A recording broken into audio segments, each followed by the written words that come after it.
నమస్తే RK9 TV news కి స్వాగతం. బులెటిన్ల ముందుగా హెడ్లైన్స్. 1000 కేసులు పెట్టినా ఎదుర్కొంటాం కేటీఆర్.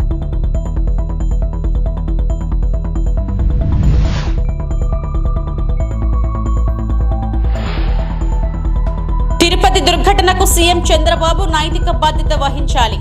టీటీడీ మాజీ చైర్మన్ భూమన కరుణాకర్ రెడ్డి స్పష్టీకరణ. తిరుపతిలో వైకుంఠ ద్వార దర్శనం టోకెన్ల జారీ కేంద్రాల వద్ద జరిగిన తొక్కిసలాటలో 6గురు దుర్మరణం, పలువురు క్షతగాత్రులైన దుర్ఘటనకు సీఎం చంద్రబాబు నైతిక బాధ్యత వహించాలని, ఆ మరణాలు ఖచ్చితంగా ప్రభుత్వ హత్యలే అని వైఎస్ఆర్సీపీ తిరుపతి జిల్లా అధ్యక్షుడు టీటీడీ మాజీ చైర్మన్ భూమన కరుణాకర్ రెడ్డి స్పష్టం చేశారు. శ్రీవారి సేవలో భక్తులకు సదుపాయాలు కల్పించాల్సిన అన్ని వ్యవస్థలు చంద్రబాబు సేవలో తరలించడం వల్లే ఈ దుర్ఘటన జరిగిందని ఆయన తేల్చి చెప్పారు. బాధ్యత రహితంగా వ్యవహరించిన ఈవో శ్యామలరావును బదిలీ చేయాలని, TTD additional EO Venkaiah Chowdary, Tirupati ఎస్పీని వెంటనే సస్పెండ్ చేయాలని, ఈ ఘటనకు బాధ్యులైన ప్రతి ఒక్కరిపైన చర్య తీసుకోవాలని డిమాండ్ చేశారు. దుర్ఘటనలో మరణించిన వారి కుటుంబాలకు ₹1 కోటి చొప్పున, క్షతగాత్రులకు 20 లక్షల చొప్పున పరిహారం చెల్లించాలని కోరారు. గురువారం తిరుపతిలోని క్యాంప్ కార్యాలయంలో భూమన కరుణాకర్ రెడ్డి మీడియాతో మాట్లాడారు. నట్టుగా ఈ ప్రభుత్వం చేపట్టినటువంటి చర్య వలన జరిగింది. చంద్రబాబు నాయుడు గారు ఆర్భాటం ఎక్కువ, ఆచరణ తక్కువ. ప్రతి క్షణము నేను ఈ రాష్ట్ర బాగోగుల కోసమనే పనిచేస్తున్నాను అని చెప్పుకునేటువంటి వ్యక్తి ఆచరణలో తన స్వార్థానికి, అధికారాన్ని, రాజకీయాన్ని వాడుకోవటమే తప్ప ఏ రకంగా ప్రజల ప్రయోజనాలను కాపాడుదాము అన్నటువంటి ఆలోచన ఆయనకు ఉండదు అనని ఇప్పటి వరకు ఆయన పరిపాలించిన కాలమంతా కూడా ఇది రుజువు చేసింది. ఈయన హయాంలోనే గతంలో గోదావరి పుష్కరాలలో దాదాపు 30 మందికి పైగా ఈయన ప్రచార ఆర్భాటం వలన తొక్కిసలాటలో చనిపోయినారు, కేవలం ప్రచారం కోసమని.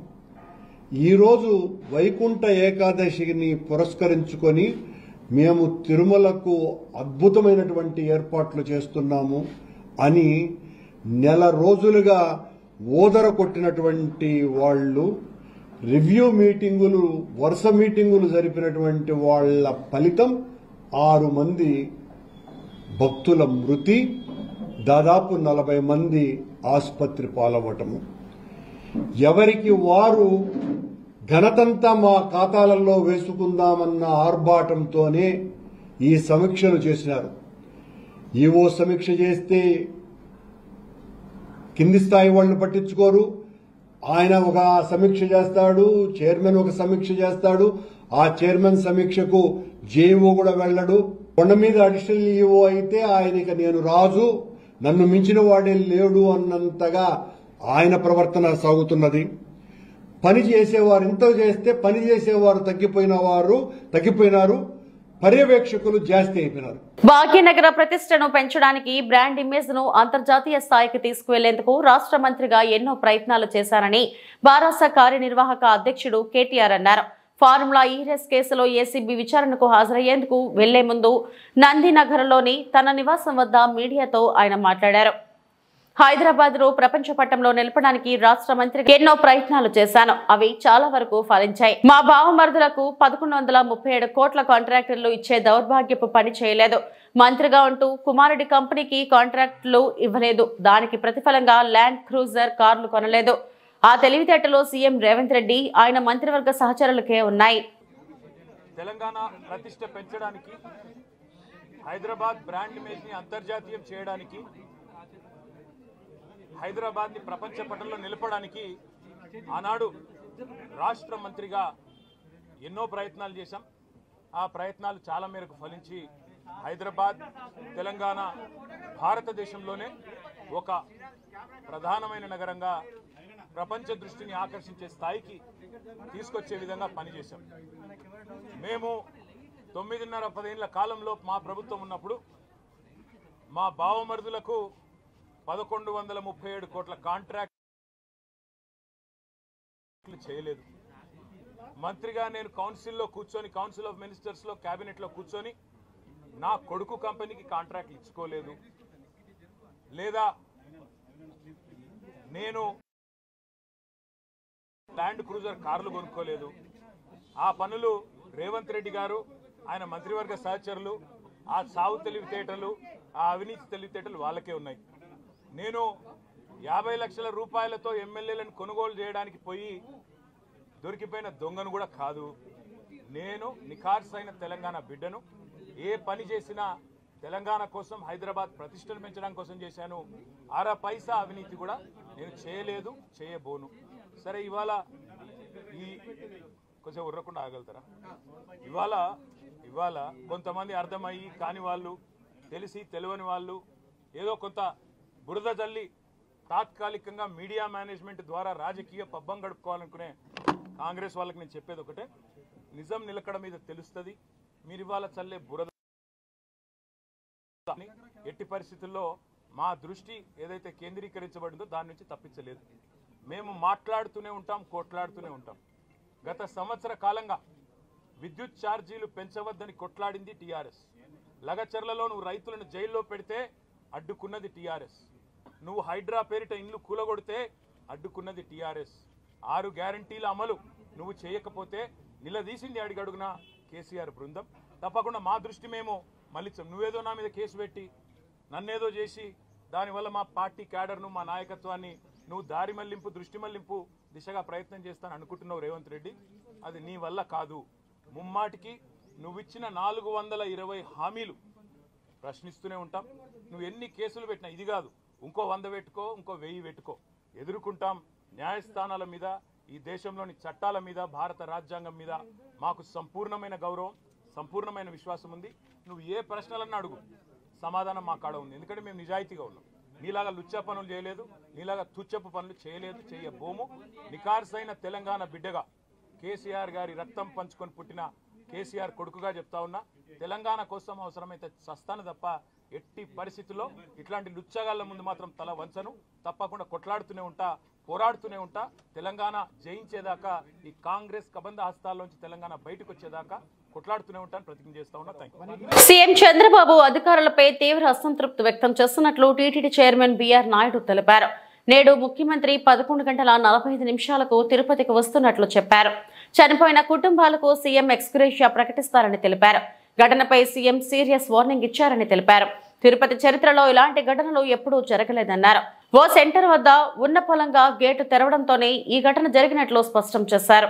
చాలా దురదృష్టకరమైనటువంటి వార్త విన్నాం. ఇది జరగరానిది జరిగింది. ఇప్పుడే ముఖ్యమంత్రి శ్రీ చంద్రబాబు నాయుడు గారు టెలికాన్ఫరెన్స్ పెట్టారు. అందులో ఆయన ఈ అధికారుల మీద తీవ్ర అసంతృప్తి వ్యక్తం చేశారు. ఇలాంటివి జరగటం దురదృష్టకరం అని చెప్పి ముఖ్యమంత్రి గారు చెప్పడం జరిగింది.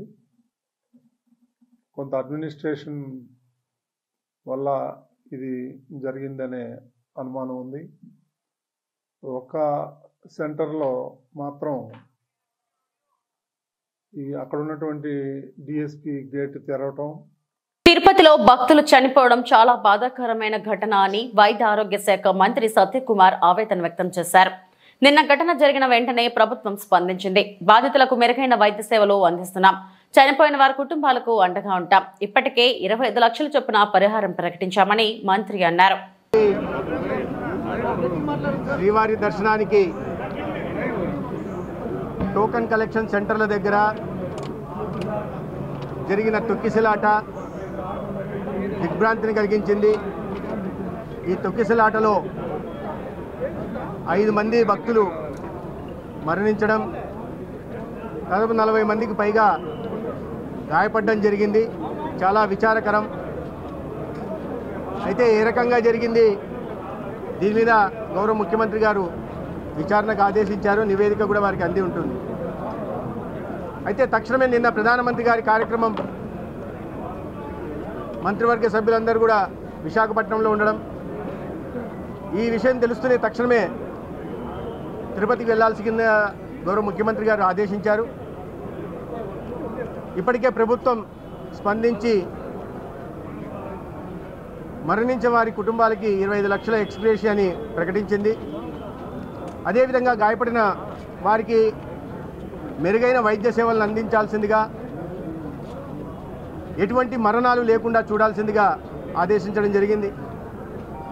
అనేక మంది డిశ్చార్జ్ అయ్యారు. ఇప్పటికి కూడా దాదాపు 35 మంది దాకా స్విమ్స్లో ఉన్నారు. ఇవాళ ఆ మరణించిన వారి మృతదేహాల్ని పోస్ట్మార్టం తర్వాత వారి గ్రామాలకి అంబులెన్స్ ద్వారా పంపడం జరిగింది. గాయపడిన వారిని ఇప్పుడే పరామర్శించడం, వారి బాగోగులను తెలుసుకునే ప్రయత్నం చేశాం. అయితే క్రిటికల్ కేసెస్ ఏమి లేవు, అందరి కండిషన్ స్టేబుల్గా ఉంది. ఒకరి మీద ఒకరు పడడం వల్ల ఛాతీ నొప్పులు కానీ లేదా మోకాళ్ళ నొప్పులు, ఇతరత్ర నొప్పులు ఉన్నాయి. ఒకే ఒక కేసు మాత్రం చిన్న ఫ్రాక్చర్ ఉంది, సిమెట్రికల్ ఫ్రాక్చర్ ఉందని చెప్తున్నారు. అది కూడా ఇబ్బందికర పరిస్థితి కాదు, వైద్యం తర్వాత డిశ్చార్జ్ చేయొచ్చని చెప్పడం జరిగింది. భక్తులంతా కూడా ఈ జరిగిన సంఘటన పట్ల దిగ్భ్రాంతిని వ్యక్తపరుస్తూనే అనేక సంవత్సరాలుగా శ్రీవారి దర్శనానికి ఈ సమయంలో వస్తూ ఉన్నాం. ఎప్పుడు ఇలాంటి సంఘటన జరగలేదు. ఇటువంటి సంఘటనలు భవిష్యత్తులో జరగకుండా జాగ్రత్తలు తీసుకోవాల్సిందిగా వారు కోరడం జరిగింది.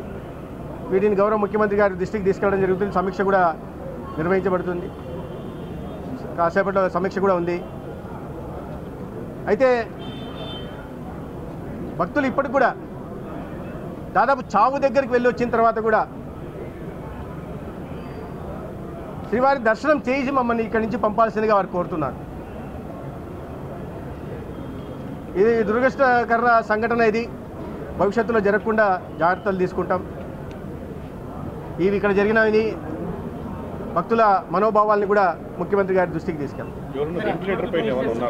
వెంటిలేటర్ మీద ఎవరూ లేరు. అన్ని కేసులు కూడా స్టేబుల్గా ఉన్నాయి. కొన్ని అబరేషన్స్ తప్ప మిగిలిన అందరూ కూడా, అంటే చాలామంది డిశ్చార్జ్ చేయండి అని కూడా అడుగుతూ ఉన్నారు. చేస్తే తొక్కిసలాట కారణాలు ఏం గుర్తించారండి?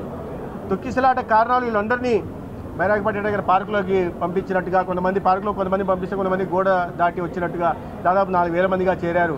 అయితే వీరిలో ఒకరికి అస్వస్థత కారణంగా బయటికి తీసుకెళ్లాలని ప్రయత్నం చేసినప్పుడు గేట్లు తెరవబోతే క్యూ లైన్ గేట్లు తెరుస్తున్నారనే భావంతో భక్తులందరూ ఒక్కసారిగా వచ్చినట్టుగా తెలుస్తుంది. దాని కారణంగా తొక్కిసలాట జరిగింది. ఏదైనప్పటికీ కూడా దురదృష్టకర సంఘటన. విచారణ కూడా ఆదేశించున్నారు కాబట్టి ముఖ్యమంత్రి గారు దానికి అనుగుణంగా ప్రభుత్వం చర్య తీసుకుంది. తిరుమలలో ఇన్ఫ్రాస్ట్రక్చర్ అంతా బిల్డ్ చేశారు. కోటాను కోట్లు క్యూ లైన్స్ కన్స్ట్రక్షన్స్కి స్పెండ్ చేశారు. ఎంటీగా ఉంది ఆ క్యూ లైన్స్. గతంలో తిరుపతిలో కౌంటర్స్ ఏర్పాటు మీద క్రిటిసిజం కూడా వచ్చింది. మీ ప్రభుత్వం ఎందుకు పునరాలోచించట్లేదు? పైన పిల్గ్రిమ్స్ పైన తీసుకొస్తే ఆల్రెడీ ఇన్ఫ్రాస్ట్రక్చర్ ఉంది. ఈ విషయాలు ఖచ్చితంగా ముఖ్యమంత్రి గారి దృష్టికి తీసుకెళ్తాం. టీటీడీ సభ్యుల దృష్టికి కూడా తీసుకెళ్తాం. దాని మీద సమీక్ష కూడా నిర్వహించి తగిన విధంగా నిర్ణయం.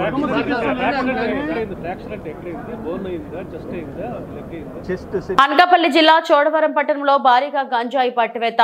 పుష్ప మూవీ రేంజ్ లో ట్రాక్టర్ అడుగున గంజాయి పైన ఇసుకతో పెద్దబయలు నుంచి సుమారు 200 కేజీల గంజాయిని తరలిస్తుండగా ముందస్తు సమాచారం తెలుసుకున్న చోడవరం పోలీసులు వారు కాంప్లెక్స్ సమీపంలో ట్రాక్టర్ పట్టుకుని సీజ్ చేశారు. నిందితులు త్రిమూర్తులు చిన్నారావును ఇద్దరిని అదుపులోకి తీసుకుని మిగతా వారి కోసం గాలిస్తున్నారు. పూర్తి వివరాలు తెలియాల్సి ఉంది.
కరెక్ట్గా ఉండాలి బాలాజీ.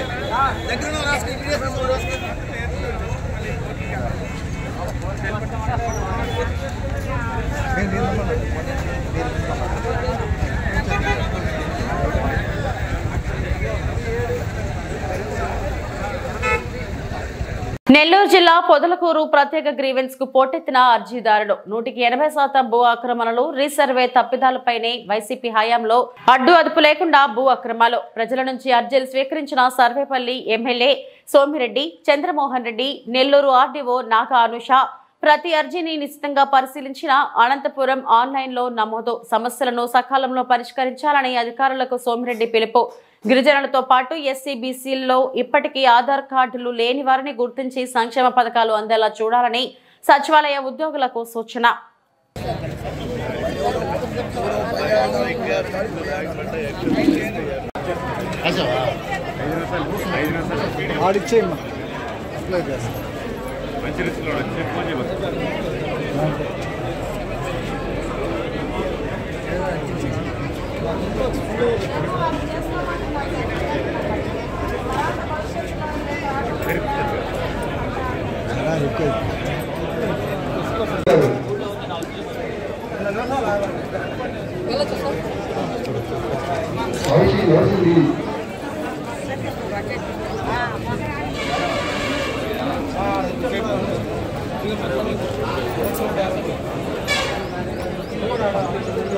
అనకాపల్లి జిల్లా చోడవరం నియోజకవర్గంలో సినీ సందడి నెలకొంది. Village oriented SVK cinema comedy creation సంయుక్త ఆధ్వర్యంలో వెంకటరామయ్య గారి తాలూకా care of Seetharampuram cinema shooting Chodavaram నియోజకవర్గం పలు ప్రాంతాల్లో శరవేగంగా షూటింగ్ జరుపుకుంటుంది. ఈ షూటింగ్ విశేషాలను మనతో పంచుకోవడానికి చిత్ర యూనిట్ ముందుకు వచ్చింది. వెంకటరామయ్య గారి తాలూకా కేర్ ఆఫ్ సీతారామపురం నటీనటుల్లో ఒకరైన సినీ నటి సుధా మీడియాతో మాట్లాడారు. ప్రస్తుత సమాజంలో అనురాగాలు ఆప్యాయతల కన్నా డబ్బుకే ప్రాధాన్యత ఇస్తున్న రోజులివి. డబ్బు మనుషులతో ఎలా ఆటాడిస్తుందో అనే అంశం ప్రధానంగా ఉంటుందన్నారు. ప్రస్తుత సమాజంలో పిల్లలు ప్రేమ అనురాగాలు తల్లిదండ్రులకు దూరం అవుతున్నాయని డబ్బుకు ప్రాధాన్యత ఇస్తున్నారు తప్ప తల్లిదండ్రులకు ప్రాధాన్యత ఇవ్వడం లేదు. తల్లిదండ్రులకు ప్రాధాన్యత ఇవ్వాలి, వాళ్ళు ఉంటే మనం ఉన్నాం కాబట్టి వాళ్ళ తర్వాత డబ్బుకు ప్రాధాన్యత ఇవ్వాలి అనేది. డబ్బు లేనప్పుడు దాని విలువ తెలుస్తుంది, అలాగే తల్లిదండ్రులు లేనప్పుడు వాళ్ళ విలువ మనకు తెలుస్తుంది అనే ప్రస్తుత సమాజానికి తెలియజేయడమే ఈ చిత్రం యొక్క ముఖ్య ఉద్దేశం అన్నారు. కుటుంబంలో ఏమేమి జరుగుతుంది అంటే ముఖ్యంగా ఇప్పుడు ప్రజెంట్ సిచ్యువేషన్ డబ్బు ఎంత వరకు విలువైంది, ఆ డబ్బు ఏమేమి ఆట ఆడుకుంటుంది అనడానికి నిదర్శనంగా ఒక పిక్చర్ వెంకటరామయ్య గారు తాలూకా. అంటే ఫ్యామిలీ అంటే ఏంటి? తల్లి, తండ్రి, కూతురు, కొడుకు ఉన్నప్పుడు ఒకలాగా. ఇందాక మా డైరెక్టర్ సతీష్ గారు చెప్పినట్టు డబ్బు ఉన్నప్పుడు, విలువ ఉన్నప్పుడు లైఫ్ ఏంటో తెలుస్తుంది, లేనప్పుడు ఎలాగ ఉంటుంది అని దీంట్లో నేర్చుకోవచ్చు. డబ్బు ముఖ్యమే, కానీ మనిదాభిమానం, మానవత్వం, ఫ్యామిలీ బాండింగ్ ఇవన్నీ కూడా ముఖ్యం కదా. అది ఎంతవరకు డబ్బు వల్ల కోల్పోతున్నాం అనడానికి ఈ సబ్జెక్ట్ మెయిన్ నాట్ అనుకుంటున్నాను. అదే కదండి డైరెక్టర్ గారు. ఇందులో ఆయన ఫస్ట్ పిక్చర్ అయినా కూడా ఆయన చెప్పే విధం చాలా బాగా చెప్తున్నారు, కాన్ఫిడెంట్గా ఉంది. అంటే కొన్ని సీన్స్ మాకు ఏంటంటే ఇంకా ఇన్వాల్వ్మెంట్ని తెచ్చిపెడుతుంది. కొన్ని ఎమోషన్ సీన్స్ అవ్వనండి నాకు, మా కోస్టార్ మురళీధర్ గారికి, అలాగే నా పిల్లలుగా పనిచేస్తున్న అమ్మాయి దివిజ, కోమళి, హన్షిక అని ఇంకో అమ్మాయి ఉంది, హాసిని, సారీ అండి అమ్మాయి, సారీ మా హాసిని అని. అంటే కొత్త వాళ్ళు వచ్చారు కాబట్టి పేరు గుర్తులేకపోతుంది, సారీ అండి. వీళ్ళు కొడుకుగా మనం శ్రీకాంత్ అబ్బాయి మురళి అని ఒక అబ్బాయి చేస్తున్నాడు, గౌరీ నాయుడు అని. హీరో దినేష్. అంటే కొత్త వాళ్ళైనా కూడా వాళ్ళకి ఎక్స్పీరియన్స్ ఉంది, ఏదో విధంగా ఎక్స్పీరియన్స్ తోనే పనిచేస్తున్నారు. వాళ్ళ వర్క్ మీద చాలా కాన్ఫిడెంట్ గా ఉన్నారు. అదే కదా కావాలి. అక్కడ కోస్టార్గా మనకి ఈజీగా ఉంటుంది. వాళ్ళతో పనిచేస్తున్నాం అన్నప్పటికీ, ఇంకా యంగ్స్టర్స్ తో పనిచేస్తున్నాం అన్నప్పటికీ మేము ఇంకా యంగ్గా ఫీల్ అవుతున్నాం. నిజం చెప్పాలంటే వాళ్ళతో పనిచేసినప్పుడు నేను యంగ్గా ఫీల్ అవుతున్నాను. ఎంత వయసు అయినా బాడీకి మాత్రమే వయసు, మనసు 22 అంటే నాకు ఎప్పటికీ 22. చిన్న వాళ్ళతో పనిచేసినా అది పెద్దవాళ్ళతో వాళ్ళతో వెళ్ళేటప్పుడు వాళ్ళకి మదర్ క్యారెక్టర్, వీళ్ళతో పనిచేసినప్పుడు వీళ్ళకి అక్క, చెల్లి, ఇంకా చెప్పాలంటే కూడా చెల్లి అని కూడా చెప్పొచ్చు. ఇంకా ఈ అనకాపల్లి నుంచి ఇటువైపు తీసుకుంటుంటే ఒక్కొక్క సీన్ ఒక్కొక్క ప్లేస్ లో జరిగేటప్పుడు ఈ ఇంట్లో ఇంత బాండింగ్ ఉందా వీళ్ళకి, అయ్యో మనం మన అక్క చెల్లెలతో ఉండలేకపోయామే, మన అన్న తమ్ముడితో ఇలా ఉండలేకపోయామే, మన తండ్రిని ఇలా అవమానపరిచామే, మన తల్లితో ఇంత కోపపడ్డామే అని ప్రతి సీన్ లో ఏదో విధంగా టచ్ అవుతుందండి. తెలుగు హాస్య నటుడు బ్రహ్మానందం గురువారం ఉదయం నైవేద్య విరామ సమయంలో శ్రీవారిని దర్శించి మొక్కులు చెల్లించుకున్నారు. ముందుగా ఆయనకు వైకుంఠం వద్ద టీటీడీ అధికారులు స్వాగతం పలికి దర్శన ఏర్పాట్లు చేశారు. దర్శనం అనంతరం రంగనాయక మండపంలో ఆలయ అధికారులు తీర్థ ప్రసాదాలను అందజేశారు. అనంతరం బ్రహ్మానందంతో భక్తులు ఫోటోలు దిగారు.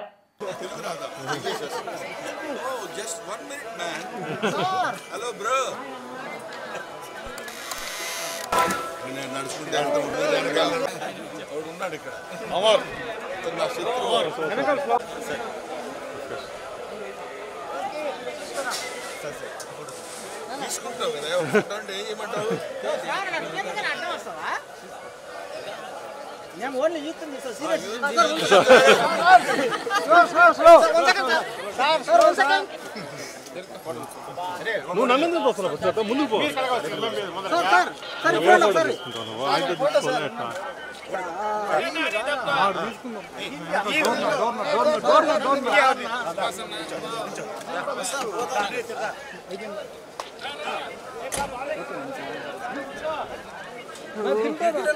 భలే వెనక్కి రావటం బాగా ప్రాక్టీస్ చేశారు. వెనక పెట్టవా కెమెరాలో, ఫోన్లో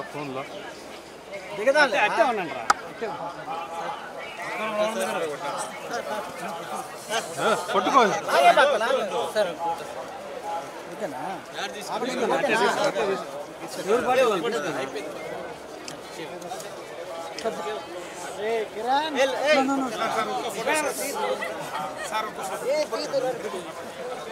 ఫోన్ పెడితే ఫోన్ పోతుంది.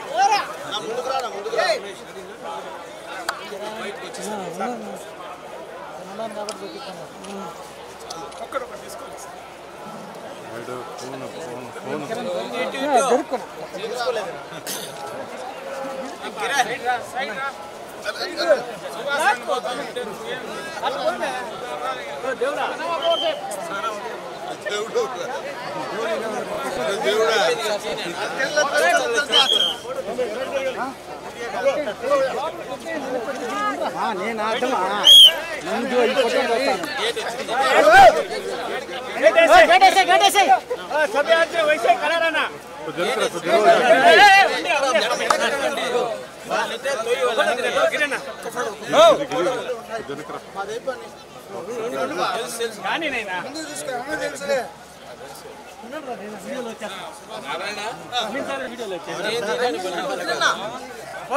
మనం తీసుకున్నాం. సుభాష్ అన్న జనక బో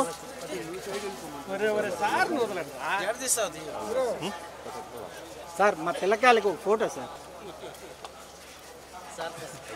ఇప్పుడు ఇందాక ఎలా ఉన్నాడు, ఇప్పుడు ఎలా ఇంకందరూ దూరంగా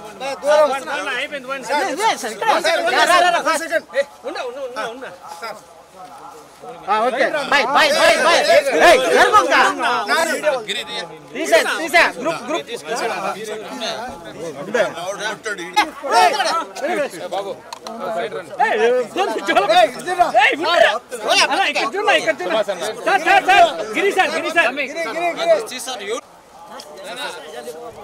చేయదే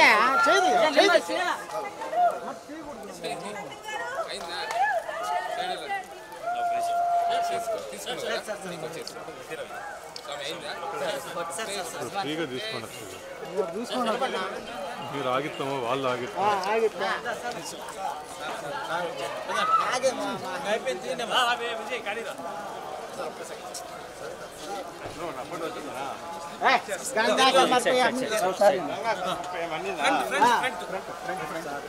సార్ గుడ్ నైట్ సార్.